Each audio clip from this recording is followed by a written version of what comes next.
হিসাব বিজ্ঞান প্রথম পত্র একাদশ শ্রেণী প্রথম অধ্যায় হিসাব বিজ্ঞান পরিচিতি।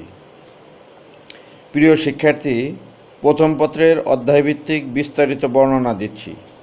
অধ্যায়টি আমি একটি সৃজনশীল প্রশ্নের মাধ্যমে শুরু করব। হিসাব বিজ্ঞানে সৃজনশীল প্রশ্নে সবগুলি প্রশ্ন প্রয়োগ, যেমন ক সাধারণ প্রয়োগ নাম্বার থাকবে 2, মধ্যম প্রয়োগ নাম্বার থাকবে 4, কঠিন প্রয়োগ নাম্বার থাকবে 4। তো মোট 10 নম্বরের একটা সৃজনশীল প্রশ্ন আমি বলছি।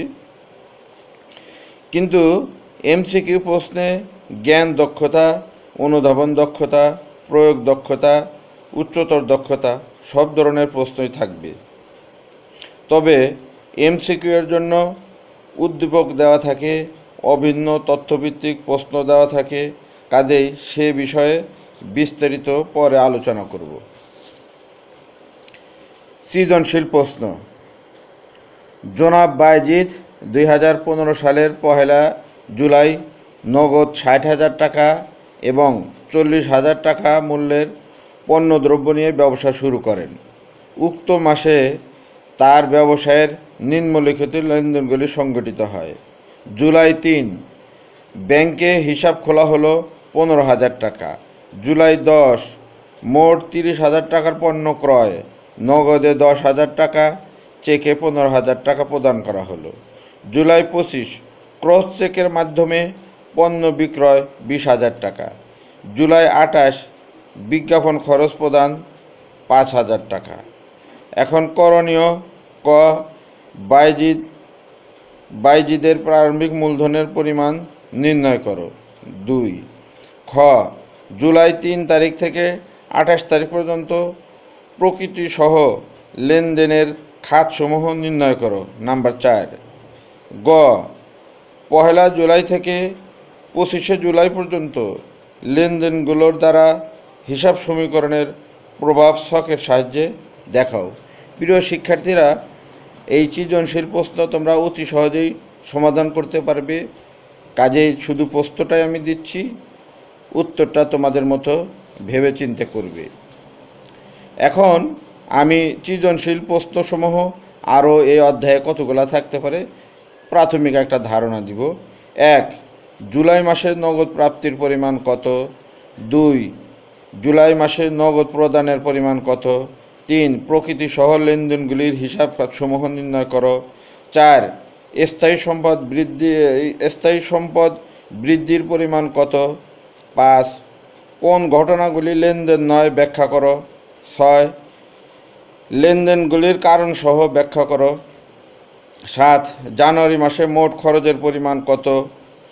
8 জানুয়ারি মাসে আয় ও ব্যয়ের পার্থক্য কত? 9 হিসাব খাতগুলির শ্রেণীবিভাগ দেখাও আধুনিক পদ্ধতি ব্যবহার করে। 10 মোট ক্রয়ের পরিমাণ নির্ণয় করো। 11 মোট বিক্রয়ের পরিমাণ নির্ণয় করো।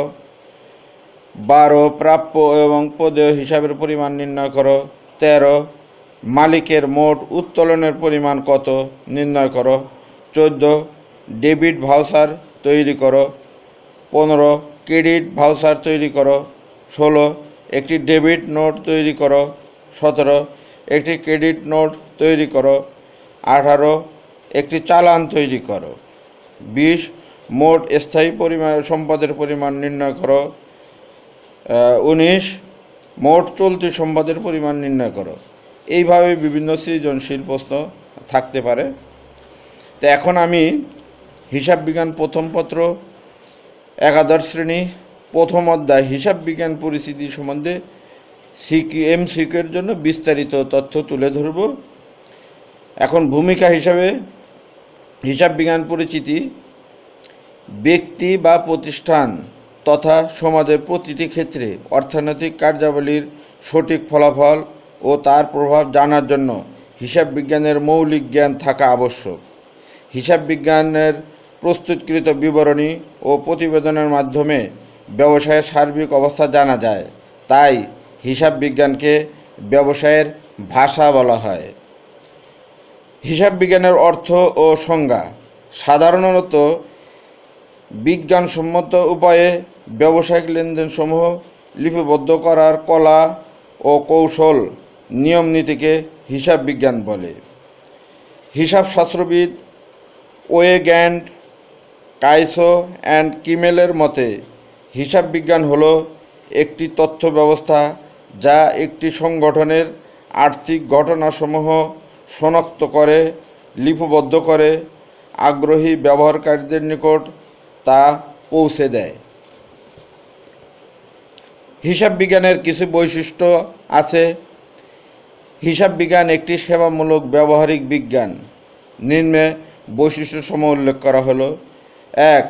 হিসাবশাস্ত্র একটি সামাজিক বিজ্ঞান। 2. হিসাব বিজ্ঞান একটি কলা। 3. হিসাব বিজ্ঞান একটি বিজ্ঞান।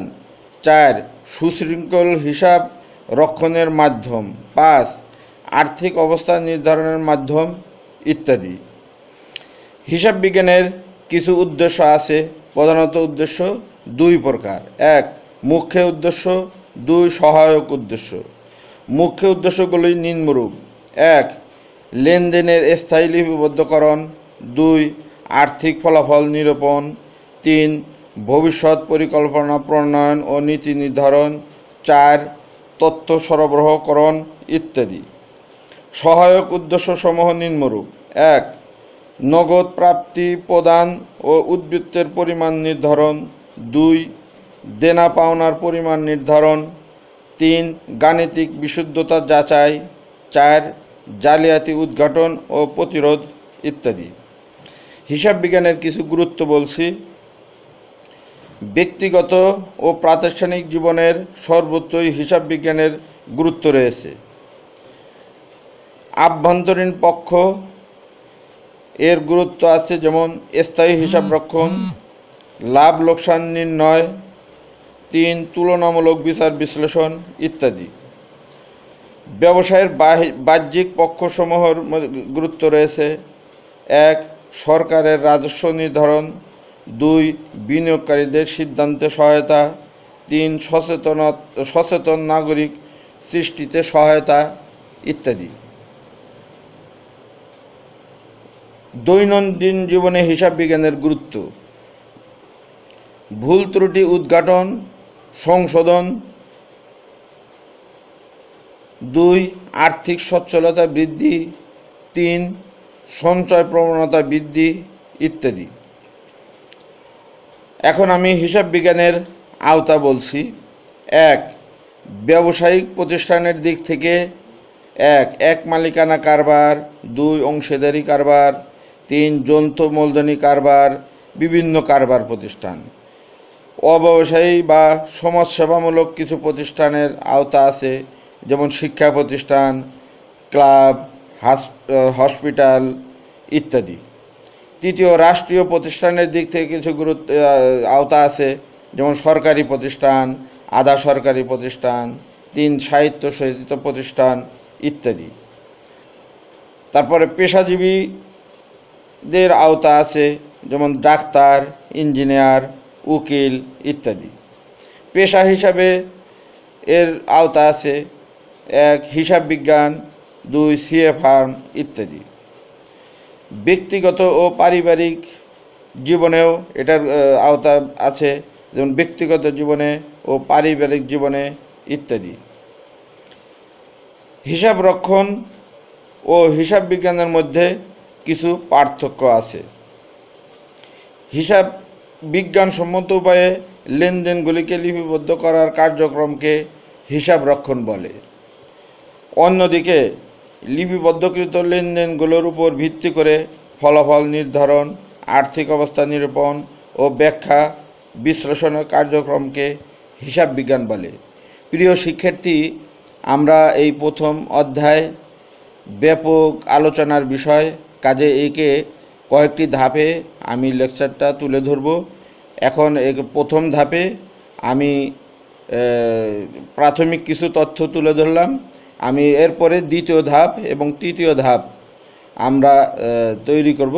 তো সবাইকে প্রথম ধাপটা খুব গুরুত্ব সহকারে দেখবে, কারণ এই ধাপের যে জ্ঞান, অনুধাবন, প্রয়োগ এবং উচ্চতর দক্ষতা, এমসিকিউর যে প্রশ্ন, এর ব্রিফ এই তথ্যগুলা তোমরা এর ভিতর থেকে পাবে। সবাইকে ধন্যবাদ।